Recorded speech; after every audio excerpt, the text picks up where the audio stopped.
তো নমস্কার বন্ধুরা, ওয়েলকাম টু ইউনিক স্পোর্টস। আবার একটা নতুন ভিডিও নিয়ে চলে এসেছি। আর এই ভিডিওটা হতে চলেছে কেকেআর কে নিয়ে।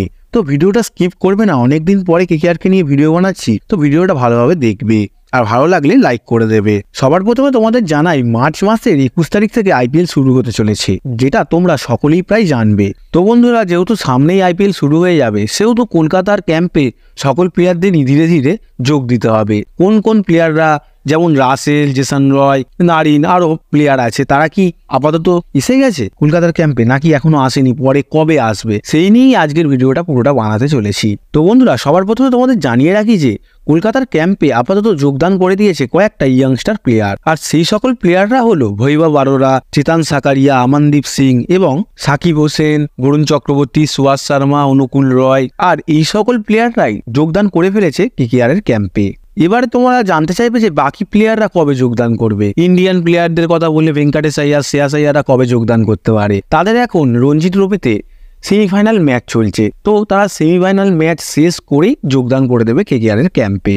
আর বিদেশি প্লেয়ারদের কথা বললে ব্যাপারটা হচ্ছে, কলকাতা তো তোমরা সকলেই জানবে অকশন থেকে সবচেয়ে বেশি টাকা দিয়ে মিচেল স্টার্ককে কিনেছে। সেই মিচেল স্টার্ক এখন অস্ট্রেলিয়ার হয়ে টেস্ট সিরিজে পারফরমেন্স করছে। তো টেস্ট সিরিজ মিটিয়ে খুবই শীঘ্রই তিনি কেকেআর এর ক্যাম্পে যোগদান করতে চলেছেন। আন্দ্রে রাসেল আর সার্ফেন রাদারফোর্ডের কথা বললে, তারা বিপিএল খেলছিলেন, বিপিএল অলরেডি শেষ হয়ে গেছে, তো তারা কিছুদিনের মধ্যেই কলকাতার ক্যাম্পে যোগদান করে দেবেন। এবার যদি তোমরা সুনীল নারিন, জেসন রয়দের কথা বলো, তারা মার্চ মাসের সেকেন্ড উইকের মধ্যেই যোগদান করে দেবে কেকেআর এর ক্যাম্পে। কারণ বন্ধুরা, কেকেআর ক্যাম্পে প্র্যাকটিস শুরু হওয়ার সম্ভাবনা রয়েছে 15ই মার্চ থেকে। তো এইটা তো শিওরই, তার আগেই সকল প্লেয়ার কেকেআর এর ক্যাম্পে যোগদান করে যাবে। তোমরা বন্ধুরা সকলেই প্রায় জানবে যে কেকেআর এর প্রথম খেলা রয়েছে সানরাইজের বিরুদ্ধে। আর অকশনে তো দেখে যা বোঝা গেছে, সানরাইজ টিমটা যথেষ্টই ভালো। আর সেই ম্যাচটা 23শে মার্চ সন্ধ্যা 7:30 থেকে হতে চলেছে। আর বন্ধুরা, তোমরা আমাদের চ্যানেলটিকে সাবস্ক্রাইব করে নাও আর চ্যানেলের দিকে মাঝে মাঝে লক্ষ্যও রাখবে, কারণ আমি পরবর্তী ভিডিওটা সানরাইজের সাথে কেকেআর এর প্লেইং 11 নিয়ে বানাতে চলেছি।